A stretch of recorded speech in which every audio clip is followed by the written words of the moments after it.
आपण इथे पुढचा पॉइंट शिकणार आहोत, इन्स्टंटेनियस स्पीड. याआधी आपण स्पीड म्हणजे काय डिस्कस केलं होतं. त्याच्यामध्ये आपण बघितलं होतं ॲव्हरेज स्पीड.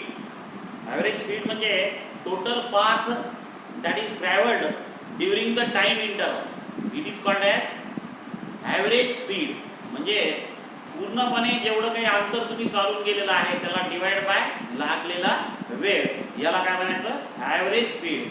जेव्हा आपण रेक्टिलिनियर मोशन कन्सिडर करतो, म्हणजे सरळ रेषेमध्ये एखादी वस्तू बॉडी जर मोशन करत असेल तर त्यावेळेस या ठिकाणी मॅग्निट्यूड डिस्टन्सची आणि डिस्प्लेसमेंटची एकच येते. कारण सरळ रेषेमध्ये जेव्हा एका ठिकाणाहून दुसऱ्या ठिकाणी जाते वस्तू तेव्हा मॅग्निट्यूड कशाची, डिस्टन्सची आणि डिस्प्लेसमेंटची सेम येते. आणि त्यामुळं या ठिकाणी ॲव्हरेज स्पीडची मॅग्निट्यूड आणि ॲव्हरेज व्हेलॉसिटीची मॅग्निट्यूड ही काय येते, सेम येते. हे एक पॉईंट आपल्याला याच्यामध्ये लक्षात घ्यायचा. ही जी स्पीड आहे आपण याआधी लक्षात घेतो, speed it is a scalar quantity. आजच्या याच्यामध्ये आपण पुढचा भाग बघणार आहोत. या ठिकाणी इन्स्टंटेनियस स्पीड.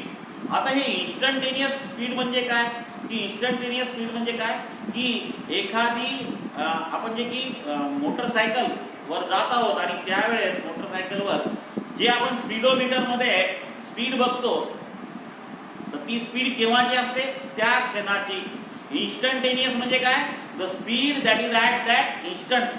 त्या क्षणाला त्या वेळेला असलेली स्पीड त्याला काय म्हणायचं, इन्स्टंटेनियस स्पीड. तर याची व्याख्या अशी आहे, the speed that is to be of an object at a given instant किंवा at that instant is called as instantaneous speed. Is called as instantaneous speed. आता ही जी कारचं जे काही स्पीडोमीटर आहे किंवा मोटरसायकलचं स्पीडोमीटर आहे ती अशा पद्धतीची स्पीड आपल्याला मोजते. आणि या ठिकाणी रेक्टिलिनियर मोशनमध्ये ही इन्स्टंटेनियस स्पीड आणि ॲव्हरेज स्पीडची मॅग्निट्यूड जवळपास काय असते, ही सारखीच असते.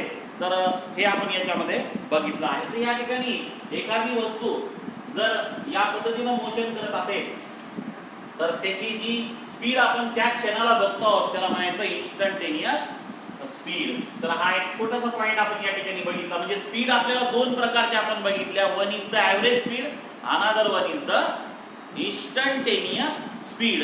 आता याच पद्धतीनं आता आपण पुढचा पॉईंट जे की व्हेलॉसिटी बघणार आहोत.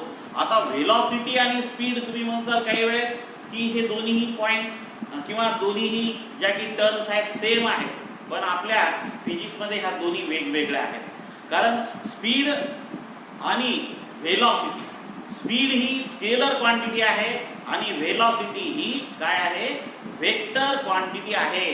तर हे स्केलर वेक्टर या आधी आपण थोडंसं क्लिअर करून घ्या म्हणजे आपल्याला या ठिकाणी लक्षात येऊन जाईल. आता स्केलर म्हणजे काय, तसं या पुढच्या चॅप्टरमध्ये आपल्याला हे तर शिकायचं आहे, पण आता थोडंसं हे दोन दोन पॉईंट येत राहणार प्रत्येक वेळेस.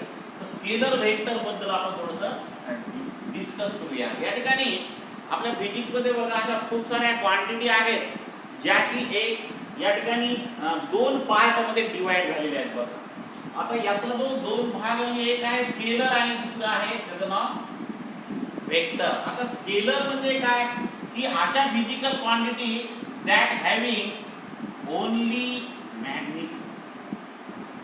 म्हणलं काय असते, फक्त मॅग्निट्यूडच असते. मॅग्निट्यूड म्हणजे काय, एक व्हॅल्यू असते.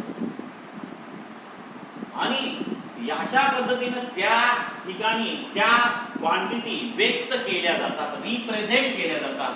आता अशा कोणत्या कोणत्या क्वांटिटी आहेत, for example mass, length, time. या ठिकाणी ह्या ज्या क्वांटिटी आहेत त्या काय आहेत, these are, जसं की टेम्परेचर, करंट, इलेक्ट्रिक चार्ज, खूप साऱ्या ज्या आहेत, ज्या क्वांटिटीला फक्त काय आहे, मॅग्निट्यूड आहे. त्याला काय आहे, फक्त मॅग्निट्यूड आहे. आणि त्या मॅग्निट्यूड त्यांची सांगितली की त्या व्यक्त होतात. मॅग्निट्यूड म्हणजे दुसरी कोणती क्वांटिटी असू शकते, स्केलर क्वांटिटीला मॅग्निट्यूड असते आणि वेक्टर क्वांटिटीला मॅग्निट्यूड आणि डायरेक्शन म्हणजे काय? दिशा. मॅग्निट्यूड म्हणजे काय? व्हॅल्यू, त्याची किंमत आणि त्याची डायरेक्शन सांगावी लागते. तेव्हा अशा वेक्टर क्वांटिटी ज्या की रिप्रेझेंट होऊ शकतात, म्हणजे अशा फिजिकल क्वांटिटी ज्या की वेक्टर म्हणून त्या समजल्या जातात. स्केलर क्वांटिटीला फक्त मॅग्निट्यूड असते आणि vector क्वांटिटीला magnitude as well as direction. त्यामुळे या दोन्ही गोष्टी या ठिकाणी काय असतात. आता आपण या ठिकाणी अशा कोणत्या क्वांटिटी आहेत ज्यांना मॅग्निट्यूड आहे आणि डायरेक्शन आहे. तर पहिली क्वांटिटी आपण आतापर्यंत शिकलेली ती म्हणजे डिस्प्लेसमेंट. डिस्प्लेसमेंट ही क्वांटिटी कोणती आहे? वेक्टर आहे. व्हेलॉसिटी ही सुद्धा क्वांटिटी कशी आहे? वेक्टर आहे. यानंतर ऍक्सलरेशन, नंतर येते फोर्स, नंतर येते मोमेंटम, बऱ्याच अशा ज्या की क्वांटिटी केव्हा व्यक्त होतात, they are to be represented by magnitude as well as direction. Means these are to be having with magnitude and direction. त्यांना मॅग्निट्यूड पण असते, डायरेक्शन पण असते. But there are such a physical quantity which are having only magnitude. तर आपण time, आता time बघायचा असेल तर आता आपण इकडे समजा बस स्टँड एरियात आहे आणि आपण घड्याळ बघितली आणि असं म्हणतो का आता बस स्टँडला सकाळचे 9 वाजले असं म्हणतो का? आणि तिकडे शुक्रवार पेठमध्ये 9:30 वाजले असं म्हणतो का आपण? म्हणजे तिथे पण इथे पण सेम व्हॅल्यू आहे. इथे डायरेक्शन सांगण्याची गरज आहे का? नाही. जसं की आता आपण सांगितलं की या रूम मधलं टेम्परेचर, एव्हरीवेअर टेम्परेचर कसं असेल? सेम असेल रूमचं टेम्परेचर. मग असं म्हणता येईल की या कोपऱ्यामध्ये एवढं आहे, त्या कोपऱ्यामध्ये तेवढं आहे असं म्हणता येत नाही. Means there is no need to say the direction.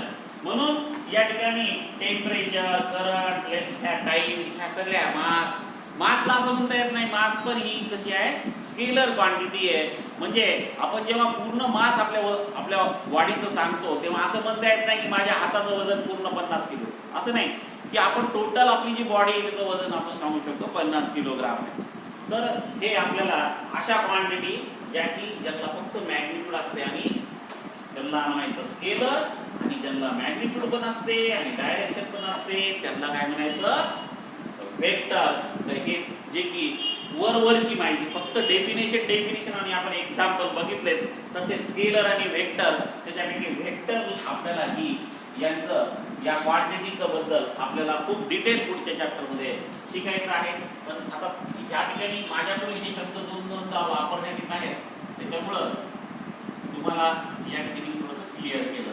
आता आपण इथे बघूया की पुढचा जो की पॉइंट आपण शिकणार आहोत ते म्हणजे व्हेलॉसिटी आणि स्पीड झालं. आता आपण व्हेलॉसिटीच्या बाबतीत या ठिकाणी बघणार आहोत. व्हेलॉसिटी म्हणजे काय? जसं या ठिकाणी आपली एखादी कॉइन असते आणि त्या कॉइनला जसं हेड आणि टेल असते त्या पद्धतीनं स्पीड आणि व्हेलॉसिटी ह्या समजायच्या. म्हणजे कॉइनच्या दोन बाजू, नाण्याच्या दोन बाजू, एक हेड आहे आणि एक टेल आहे. पण व्हेलॉसिटी ही कशी आहे? व्हेलॉसिटी क्वांटिटी कशी आता सांगितलं वेक्टर, आणि स्पीड कशी क्वांटिटी आहे? स्केलर. अशा पद्धतीनं आपण हे या ठिकाणी लक्षात घेणार आहोत.